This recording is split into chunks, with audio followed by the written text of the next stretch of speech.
I remember being so tired. And I'm not talking about a tired that if you just get a good night's rest, you good. I'm talking about the kind of tired that tells you something is off. I was doing a lot. I was committed to my clients, committed to delivering quality work, but I found myself taking on way more than I could actually carry well. And I noticed it in my work. And the energy wasn't the same across clients, and that's not okay with me. That will never be okay with me. And it was at that moment that I realized something had to change. And that's what I want to talk to you about in this video.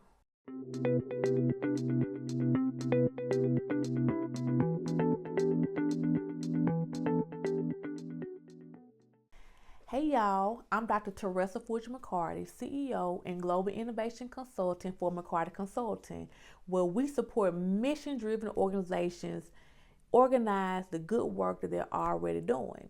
And so each month, I try to bring practical leadership content to help you organize your work and strengthen your team so that you can continue in the good work that you're doing.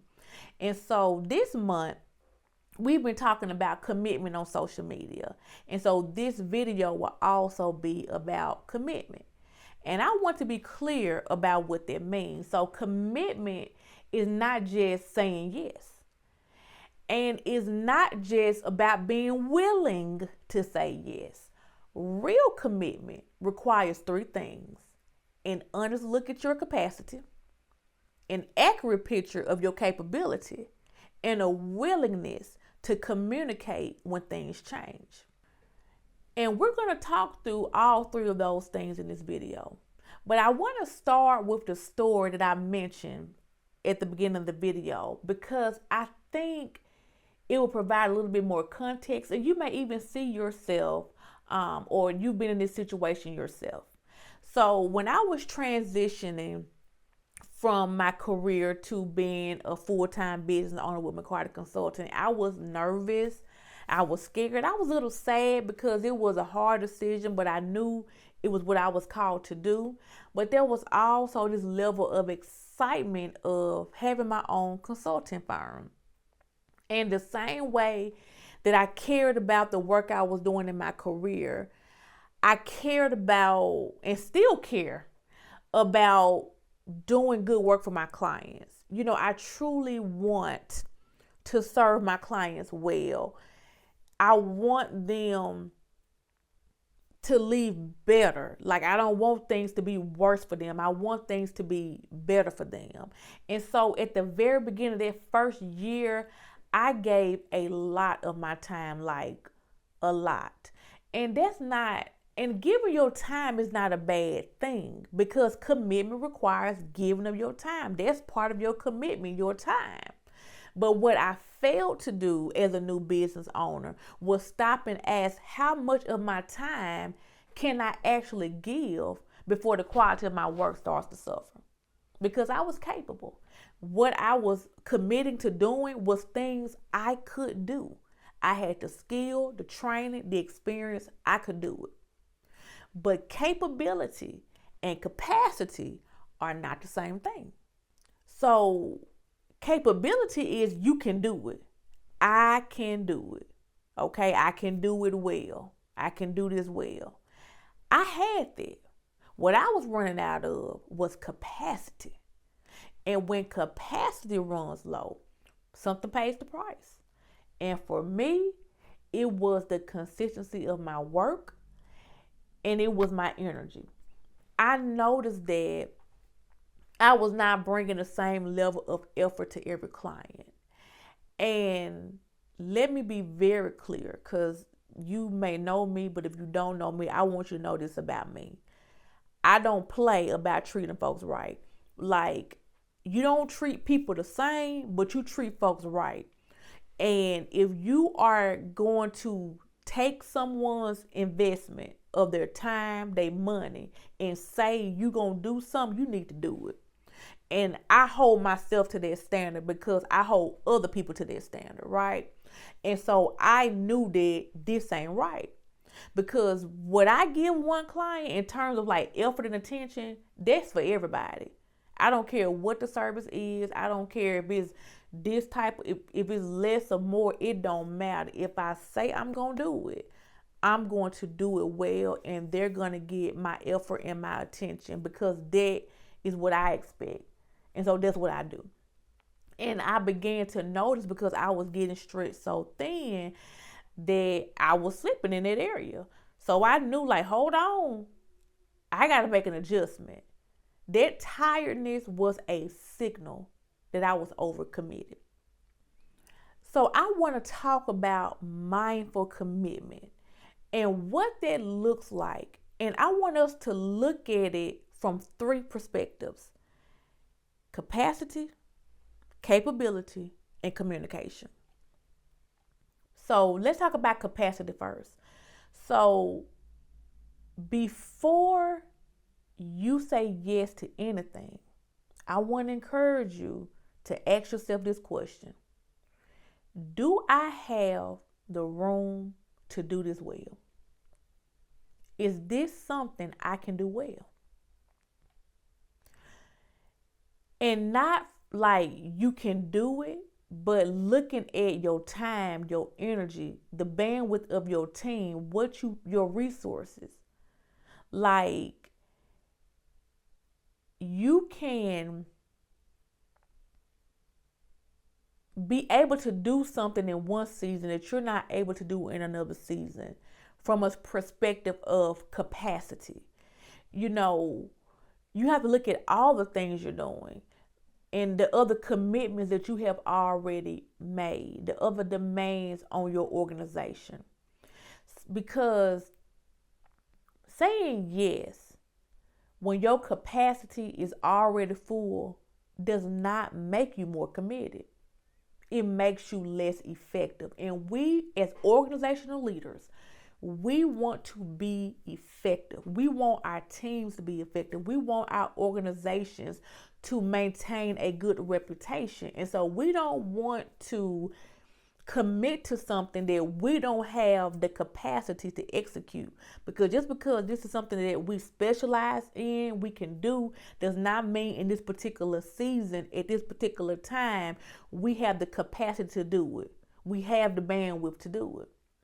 And so make sure that you are honestly evaluating what you got going on, what your team got going on, what the organization is already committed to. Because sometimes you can do something, but you just don't have the capacity to do it. And the people you serve deserve your full effort, not what's left over after you stretch yourself too thin. So protect your capacity.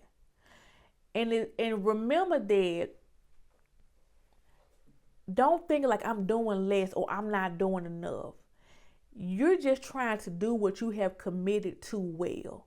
And sometimes you can only take on 3 clients or 1 client, depending on what the project is. So it's not about less or more. It's about doing whatever it is you're doing it well.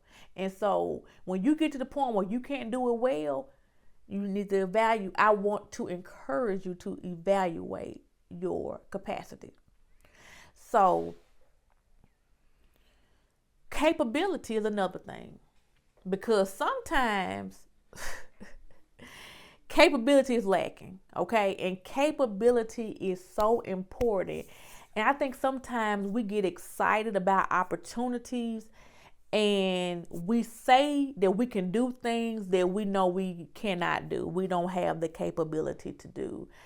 And we have to be honest about our skills and our resources. We have to be honest about what we actually can do within our organization and that support that's needed to follow through on what we're agreeing to, on what we are agreeing to do.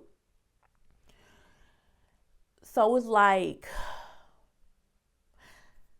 I want to say this well. Capability without available capacity does not produce good outcomes. You can be the most capable person in the room. If you do not have the capacity to execute it right now, that commitment is going to cost someone something. And on the other side, you could have the time to do something. You can have your books open, you got openings, but someone reaches out to you about something that you know your organization does not specialize in, you don't have a skill set there, or you can't even outsource or get an independent contractor or whatever you need to come support you, and you've agreed to something. That's a problem too. So we have to assess both capability and capacity, because you need both. Because you want to do things well. You want to do them well, and you need both. One thing as leaders that if we're not careful, we'll skip.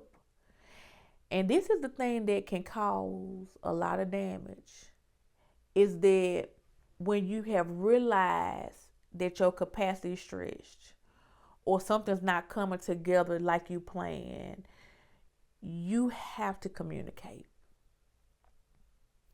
clearly, directly, without making folks guess, because people can't read your mind.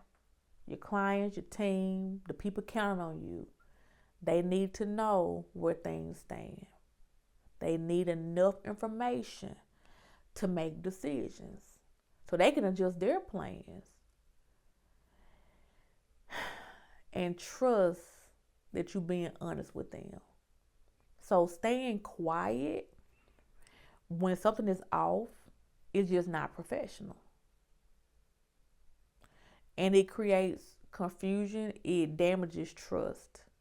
And so I want to encourage you to make sure that communication is part of your practice when it comes to making commitments. Whether good or bad, that communication is maintained. And even if it's something that your client, the people you're called to serve, don't want to hear, I truly believe that a honest, direct update is better than being silent and people guessing and assuming about what's going on. You don't have to have all the answers, but you do owe the people you are serving, you're collaborating with, some communication. So here's what I want to encourage you to do as it relates to your commitments. I want you to look at all your current commitments. I mean, all of them. Not just your client work, but like internal responsibilities with your team, your organizational infrastructure, the things that you're doing. And I want you to ask yourself 3 questions. Do I have the capacity to carry this well right now? Do I have the capability and resources to follow through? And if anything has changed, have I communicated that clearly? If the answer is no to any of those questions, that is your starting point. Adjust, communicate, and recommit to what you can actually carry well. Commitment is not about how much you can take on. Hear me. It is not about how much you can take on. It's about how well you follow through on what you agreed to do. Strong organizations are built by leaders who make thoughtful commitments and keep them. We have to be leaders that carefully enter into commitments, because we want to protect the integrity and reputation of our organizations. And so I want to encourage you not to be too quick to commit to things. Truly think about your capability, your capacity, and always, always, always, always communicate. So moving forward, let's commit to making mindful commitments. Take care.